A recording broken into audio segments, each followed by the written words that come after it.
name is Bruce Jackson. The reason why I was applying for a job at the Resource Center was due to the fact that I enjoyed helping people, and I wanted to branch off from a job that was not to my liking at that point. It was a very similar situation for another establishment in Jamestown, New York, but it was not appropriate for me at that point in time. My first job at TRC was as a homeschool coordinator for the Resource Center's Children's Services Division. Probably my most famous moment while I've been working at TRC was the fact of having worked at our preschool in Asheville, New York for a number of years. We had moved from a very small home that was located right across the street from the Kappa building on 2nd Street in Jamestown.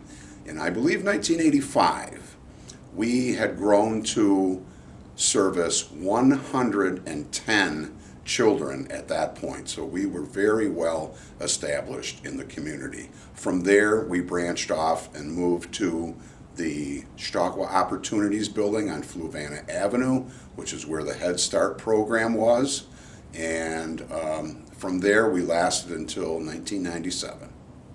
I think one of the best things I like working for TRC is that the people that I work with make my job a lot easier for myself to be able to handle. They are able to give me positive interaction, positive assistance, show me the ropes when it comes to electronics, because Lord knows everybody in the agency knows that I am very challenged when it comes to electronics. Years ago, there was a way of being able to start preschool age children in our handicapped children's program that was somewhat antiquated. And I was able to develop a very positive, long-lasting relationship with the chairman of the clerk of the Chautauqua County Legislature, Mr. Robert White.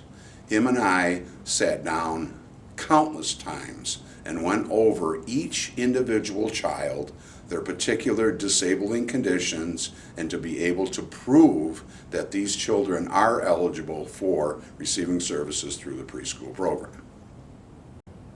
I would very much like to give a shout out to individuals that stuck by me throughout all the years, particularly speaking the previous director of Children's Services, Pamela Murphy Cleary, the lady that took over for her job when she unfortunately surmised, Mary Rocky, and also Tess Kersner, who was also leader of Children's Services for a brief period of time. I appreciate the fact that they stood by me and appreciated the fact that I was trying to do the best I could for the individuals that I assisted in providing services to.